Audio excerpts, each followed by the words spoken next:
படம் தான். வணக்கம், உங்கள் வலைவாசி அம்மாச்சி பேசுறேன். இன்னைக்கு ரொம்ப சந்தோஷத்தோட ஒரே ஒரு செய்தி சொல்லிக்கிறேன். இவங்க இருக்காங்க இல்லையா, 6 அடி உயரத்துல இருக்காங்க. இவங்கெல்லாம் எத்தனை வருஷத்து என்னுடைய ஃப்ரெண்டுன்னே சொல்லலாம் உண்மையாவே. ஏன்னா உரிமையா வந்து என்கிட்ட கேட்கறவங்க, அவங்க ஃபேமிலியில கிட்டத்தட்ட ஒரு 20க்கு மேல பண்ணிருப்பேன். கல்யாணம், சீமந்தம் எல்லாமே. இப்ப அடுத்த கடைக்குட்டியா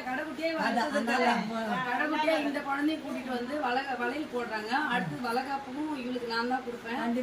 இவங்க வீட்டுல எல்லாருக்குமே நான் தான் போட்டு, இவங்க ஃபேமிலியில எல்லாரும் அவளுங்க மட்டும் வரமாட்டாங்க. இவங்களுக்கு இல்லாம நான் தான் கொடுத்தேன். எல்லாரும் குழந்தையோட சுபிட்சமா கடவுளே எல்லாரும் அதே மாதிரி மேல மேல மேல வரணும்ட்டு கடவுள்கிட்ட இவங்களுக்காக நான் வேண்டிக்குவேன். அதே மாதிரி இவங்க குடும்பத்துல இருக்கிறவங்க அத்தனை பேருமே என்கிட்ட வந்து வளையல் போடும்போது அவ்வளவு சந்தோஷத்தோட போடுவாங்க. இந்த அம்மாலாம் இருக்கிறாங்க பாரு, இப்பதான் இழைச்சிட்டாங்க. அந்த அந்த அளவுக்கு வருவாங்க, பரவத மாதிரி வருவாங்க அவங்க ஃபேமிலியில எல்லாருமே. ஆனா இவங்க இருக்கிறாங்க பாரு, பயங்கரமான. ஆமா ஆமா, உண்மையாவே சொல்றேனே. உங்க வீட்டுல எத்தனை கல்யாணம் இருந்தாலும் ஆளினால் இவங்கதான். இவங்க இல்லாம அது 1 இன்ச்சு கூட நவராது. சவுண்ட் பாட்டி.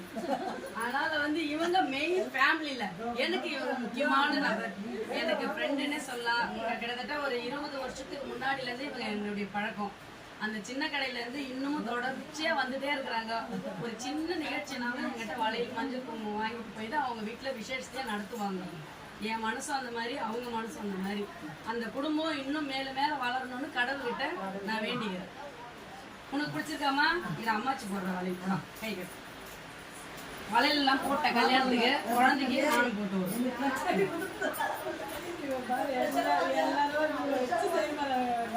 பொங்க முடிச்சிருக்கேன். சீக்கிரமா கல்யாணம் முடிஞ்சதோட சீமந்தத்துக்கும் நானே வந்து கொடுக்கணும். கண்டிப்பா வரும். வாங்கடா, வாங்க வாங்க. நீ வச்சுக்கோ. என்னன்னைக்கும் சிரஞ்சீவியா 3 அடி உயரத்துல இருந்து நீ தான் தெரிஞ்சு